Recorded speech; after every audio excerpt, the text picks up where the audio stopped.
और आगे एक बड़ी खबर, राष्ट्रपति ट्रंप की ईरान को बड़ी धमकी सामने आई है। आज रात एक पूरी सभ्यता खत्म हो जाएगी, ये साफ किया है उन्होंने। ईरान को राष्ट्रपति ट्रंप ने सख्त चेतावनी दी है। बता दें कि परमाणु और सैन्य खतरों के बीच अब तनाव लगातार बढ़ता जा रहा है और वैश्विक कूटनीति के गलियारों में हड़कंप मच गया है। यानी जो ग्लोबल डिप्लोमेसी है उसके गलियारों में हड़कंप मच गया है कि अब अगर ट्रंप ने इस तरह की धमकी दी है, आगे क्या कदम उठाने वाले हैं। वो उन्होंने साफ कह दिया है कि जो पूरी सभ्यता थी उसे खत्म किया जाएगा, वो सभ्यता खत्म हो जाएगी। ईरान को राष्ट्रपति ट्रंप ने सख्त चेतावनी दे दी है। हालांकि हालात पहले से ही काबू नहीं हो पा रहे हैं। ट्रंप ने ईरान को एक ही रात में खत्म करने की धमकी दे दी है। ईरान ने हालांकि जवाब भी दिया। अमेरिकी राष्ट्रपति डोनाल्ड ट्रंप ने धमकी दी कि ईरान को एक ही रात में खत्म किया जा सकता है। ट्रंप ने कहा है कि अगर ईरान उनकी दी गई गाइडलाइन और डेडलाइन से पहले अमेरिका से डील करने में नाकाम रहा तो वो कोई भी रात हो सकती है, वो रात आज की रात भी हो सकती है। Thursday night, an American F-15 fighter jet went down deep inside enemy territory in Iran while participating in Operation Epic Fury, where we're doing unbelievably well, at a level that nobody's ever seen before. The entire country can be taken out in one night, and that night might be tomorrow night. तो Trump की धमकी है और Trump को आपने भी सुना, लेकिन ट्रंप के इस बयान के मायने क्या है, चलिए एक नजर उस पर डाल लेते हैं। ईरान के अस्तित्व को सीधे सीधे चुनौती दी है। कोई छोटा मोटा देश नहीं है ईरान। सभ्यता खत्म करने की चेतावनी दी गई है। कूटनीति के बजाय सैन्य हमले का साफ संकेत है ये। मध्य पूर्व में युद्ध छिड़ने का गंभीर खतरा अब साफ तौर पर दिखाई दे रहा है। वैश्विक स्तर पर तेल और सुरक्षा बाजारों में भारी अस्थिरता है।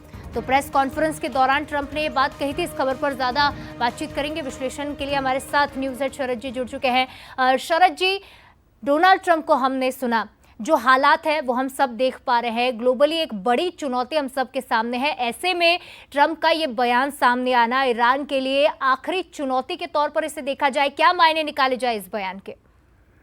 एक पुरानी सेइंग है शिवालिका, और वो सेइंग ये कहती है कि युद्ध शुरू आप कर सकते हैं, खत्म आप करेंगे ये आपके हाथ में नहीं। जी, ये सही बात है कि धमकियां युद्ध की प्रोपेगेंडा का एक हिस्सा होती है। आपको याद होगा द्वितीय विश्व युद्ध के समय गोएबल्स नाम के एक मिनिस्टर जो जर्मनी के थे, वो तमाम जो विमान थे उनसे ये पर्चे गिरवाते थे जिन देशों के खिलाफ जर्मनी लड़ाई लड़ रहा था, हिटलर लड़ाई लड़ रहे थे, कि हमारी सेनाएं जो हैं वो बहुत तेजी से आगे बढ़ रही हैं, ये मोर्चे फतेह हो गए हैं। ट्रम्प की ये धमकी, मैं इसको एक प्रोपेगेंडा के तौर पर देखता हूं। आज की दुनिया और वर्ल्ड ऑर्डर ऐसा नहीं है कि आप किसी देश का नाम दुनिया के नक्शे से मिटा देंगे, भले ही वो कितना छोटा हो या शक्ति संपन्न ना भी हो। तो ये एक धमकी है, दबाव बनाने की रणनीति का एक हिस्सा है ईरान पर।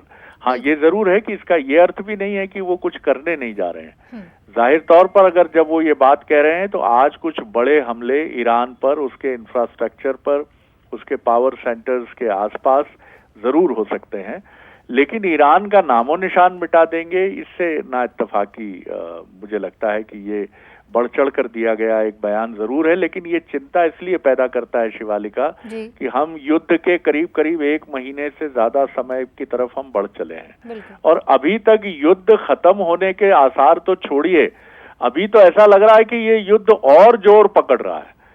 ये बहुत चिंता की बात है, क्योंकि अगर ये सिलसिला ऐसा चला, सोने चांदी से लेकर पेट्रोलियम डीजल, दुनिया इस समय त्राहिमाम कर रही है, महंगाई की स्थितियां, और हम लोग जो इस युद्ध का हिस्सा नहीं है, हमारी कोई भूमिका नहीं है इस लड़ाई में, हम उसकी कीमत चुका रहे हैं, पूरी दुनिया उसकी कीमत चुका रही है। लेकिन दुर्भाग्य यह है कि ना कोई अंतर्राष्ट्रीय संस्था ऐसी दिखती है जो इस युद्ध पर लगाम लगा सके, और ना वैश्विक स्तर पर कोई ऐसी चीज अभी तक दिख रही है कि नेता समझदारी का परिचय दें और पीछे हटे। जी बिल्कुल, निश्चित तौर पर। शरद जी, एक छोटा सा सवाल ये भी है कि ग्लोबल डिप्लोमेसी पर इसका कितना असर पड़ेगा, क्योंकि भारत की ओर सभी लोग एक सकारात्मक रूप से नजरें टिकाए हुए हैं।